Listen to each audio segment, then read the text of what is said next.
Kirby and the Forgotten Lands plus Star-Crossed Worlds just dropped on the Nintendo Switch 2. Now, I never played Kirby and the Forgotten Lands on the Nintendo Switch, so I played the entirety of Kirby and the Forgotten Lands as well as the DLC Star-Crossed Worlds on the Switch 2, and I'm going to tell you guys if this game is worth $80 or not, because that's the big question online. So let me know in the comments below if you guys have played Kirby, and sub for more Switch stuff in the future, but let's get into it. So before we get into the actual nitty-gritty details of this game, I do want to say this game isn't technically worth $80. You can get this game cheaper. If you were to go to GameStop or any other store that has this game, and especially during like Black Friday season or anything like that, you can catch this game on sale or even just get it pre-owned at a lower price, knocking off about $10 from the total purchase here. So you can get this game cheaper than that actual $80 price point by buying the Switch 1 version and then upgrading with the $20 upgrade to Switch 2. I just wanted to clear that up for people because I feel like that's something that's incredibly overlooked in regards to a lot of these Switch 2 upgrades. Now we're going to start with actual Kirby and the Forgotten Lands because like I said, I never played it. So if you want to see the Star-Crossed World stuff, you can go to the timestamp that is listed and you'll be able to skip right to the DLC stuff. But I want to talk about Kirby and the Forgotten Lands a little bit for those that may be like me and haven't jumped in yet. So first and foremost, this is the 3D platforming Kirby that came out on the Switch that has now been ported to the Switch 2. And I want to say that the Switch 2 version looks fantastic. It's running at 60 frames per second and it's just visually improved. I will say the overall graphics and textures may not look significantly better than the Switch 1 version because this game already looked really good on the Switch 1. The main difference that you're seeing is that 60 FPS boost and it looks crispy. The game just looks fantastic, especially with the HDR on the Nintendo Switch 2. It's just bright and colorful. Now, I will say that the game is not particularly challenging, but it is full of that Nintendo charm. There are 6 worlds with a bunch of levels in each of them that are full of collectibles. There's bonus challenges and secrets to find within each level, giving you a lot of replay value each time you revisit a level. Honestly, I only 100% a couple levels each time I hopped in and was able to get that 100%. I had to keep going back if I wanted to get the full 100%. And the objective of each level is to obviously reach the end. But by doing that, you're going to find these little Waddle Dees that were stolen. And each challenge in these zones is going to give you another Waddle Dee. So you're going to get more and more of these Waddle Dees with a grand total for each in particular level. And that's kind of what your goal and objective is each time you go in. There are tons of powers in this game. Some are definitely better than others and I liked more than others, but I didn't feel like I needed any more personally. I thought there was a good variety of powers in the game, and one of my favorites was definitely the fire breathing power. I really liked that one. It was a lot of fun. So I definitely was focusing on upgrading that because you can upgrade the powers in this one by finding blueprints that are also hidden throughout the levels. And by finding the blueprints, you can then charge up your powers and then they get more and more powerful as you continue to play through the game. And it's fun because it actually changes the appearance of the powers as well, which is just nice. It changes the game up cosmetically as you continue to play through. On top of the powers, there was also the mouthful modes that were added in this Kirby game, and I found these to be a lot of fun. It's when Kirby inhales an object that's a bit too large for him to actually swallow, and he just kind of becomes part of that, like a car or a vending machine or things of that nature. And you're using these to solve puzzles throughout each level in order to find the secrets or just simply progress through the level. And these are just fun little additions that change up how the game is functioning. All the levels feel very well paced and fun to explore and try to find as many secrets as you can. I definitely was making an effort to find everything, but I definitely didn't find everything every time I went into a level. Now the hub area is where you're actually going to be going between the levels to get new items like food, to restore your health or upgrade your power-ups, and this is literally called Waddle Dee Town. I put that as a joke in the script for this video when I was writing it, and then I realized it really is just called Waddle Dee Town. This is where all the Waddle Dees that you collect throughout your adventure go, and as you collect more of them, there's going to be more buildings that spawn up and more activities for you to do in this hub area. Another thing that was in the Waddle Dee Town that I just was not really that big a fan of, there's these figurines that you can find throughout the levels and collect, but there's also a gacha machine, and that's literally what they call it in Waddle Dee Town, is a gacha machine where you can spin it and then you can get a random figurine out of that. I didn't care for this too much. I really wasn't that invested in collecting all the figurines, but it's there if that's something you like. I wasn't huge on it. I just wasn't, it's very uninteresting to me just spinning this gacha thing. Now there's also these bonus levels called the treasure treasure road where you're going to be able to go in with a particular power-up, and there's these puzzles and challenges that are laid out before you, and you have to complete them within a certain amount of time. And there's even a time limit where if you hit under that time limit, you're going to get bonus rewards at the end of the levels. And I found these to be a lot of fun because it showed you how to use the power-ups as you were playing through the game in different ways to change up your strategies. And at the end, you would also get a type of currency that you would then be able to use to spend on powering up your powers. So it was a fun little system that not only taught you how to use your powers, but allowed you to also upgrade your powers. And these were spread all throughout the map, and I really enjoyed them.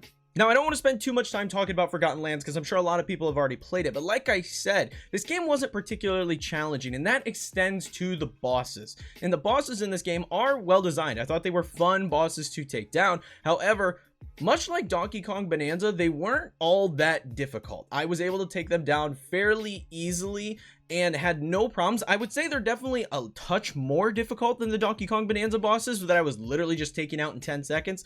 These required a little more strategy and a little more thought than those bosses, but they were still easy. And I think the entire time that I played Kirby and the Forgotten Lands, I would pretty much, I think I only died one time, and it was on the final boss of the game, which was easily the hardest boss in this entire game.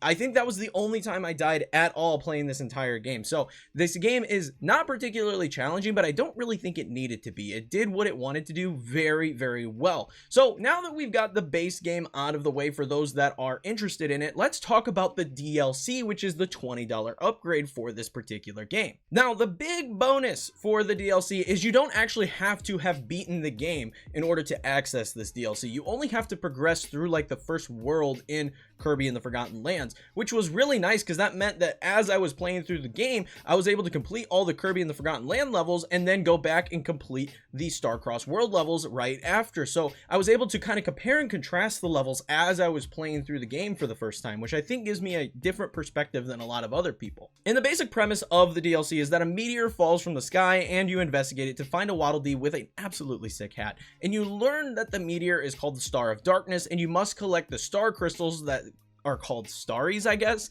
and they seal up the world-ending threat inside this meteor. Now, the levels are about 2 per world. You get 12 levels in total. Like I said at the start of the video, there are 6 worlds in the Forgotten Lands, so 2 of these DLC levels per world. And they are kind of remixes of a sort of the levels that you play through in Kirby and the Forgotten Lands. You go to a lot of the same locations. However, the way that these levels in the DLC change up the environment and how you go through each level, I can safely say, especially after playing Kirby and the Forgotten Lands and then backing up and immediately playing the Star-Crossed World levels after, these don't feel similar that you're like, oh, this sucks. This is too much of the same. This feels very different and very unique in its own way, which I thought was fantastic. Being able to play them back to back like that really helped me realize, oh, these are not just the same levels with a new coat of paint. These are very different experiences. Now, within these DLC levels, you're going to find these interactable flowers and crystals that when you run into them or break them, they're going to alter the world around you in a new and interesting way, changing how you progress through each location. Like I said, making it feel familiar, but fresh and exciting. Enemies will also be altered by the star crystals, giving them fresh new looks, and I didn't really notice much variance in how they actually interacted with the game. Most of their attack patterns were the exact same, even if they had the crystal stuff on them, but one slightly different attack here and there would pop up. But overall, I did enjoy seeing just how their appearances were changing, and it really added to the experience. And overall, I will say I found the DLC levels to just be more fun and engaging than the base game levels. Not that there was anything wrong with the base game levels, I just thought that the DLC levels really had a little bit of extra oomph to them with how the map was changing by interacting with those crystals and flowers. I thought that was a really fun component because you're like, okay, how is this going to change the path in front of me by interacting with this particular crystal? I thought that was a nice touch. On top of that, just the crystal effect, I don't know what kind of Nintendo magic they sprinkled on the crystal effect as far as the graphics are concerned, but the crystal effect is so pretty to look at. It's so nice on the eyes and overall made the levels look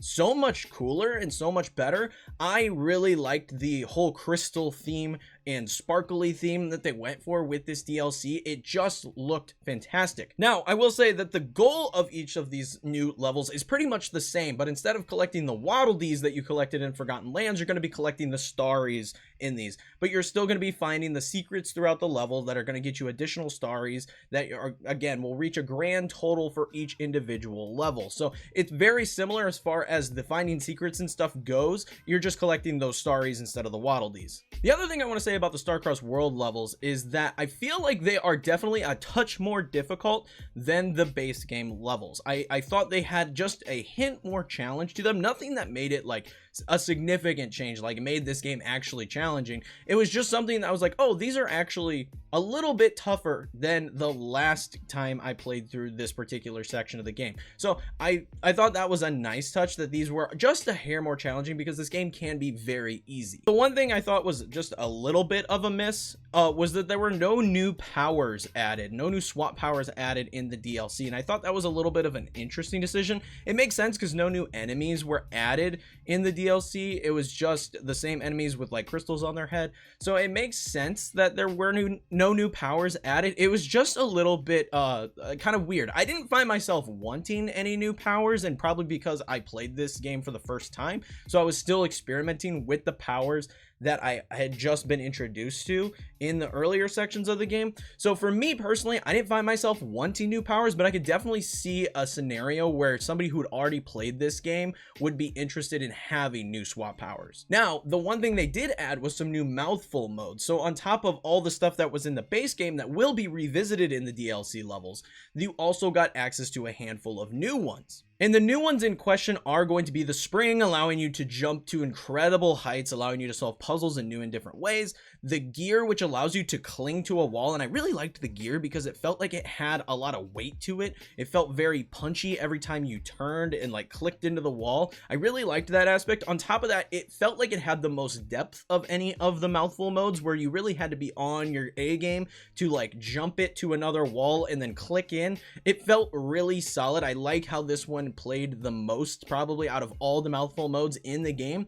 And then another one was the sign mouthful mode, which allowed you to like snowboard through different areas, which I thought was another fun one, but it felt very similar to like the glider or the car sections of the game.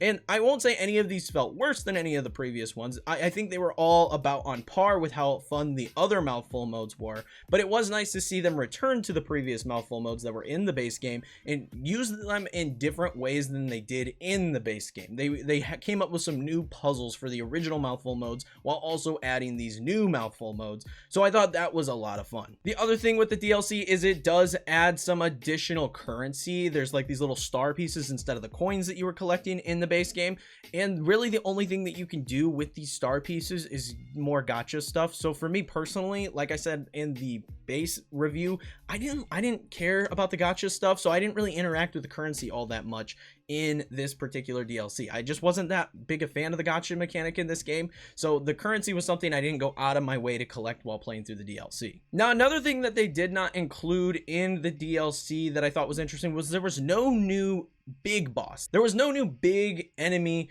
that you had to do, kind of like how there was a boss at the end of each world in the base game. There was no new boss that you had to take down in this DLC. They did add like a mini boss that was like this crystal dude, and you had to shatter the crystals off of him in order to defeat him, and that was like the only new enemy that was added in this DLC. So I thought it was a little weird that they didn't add like a big boss, much like the gorilla or the cheetah or the armadillo like they had in the base game. I thought that was a little weird, but it wasn't something that I was like super craving, probably because I was playing this game at the same time as playing the base game. So that was just something that I wanted to point out for those that are thinking about picking up the upgrade.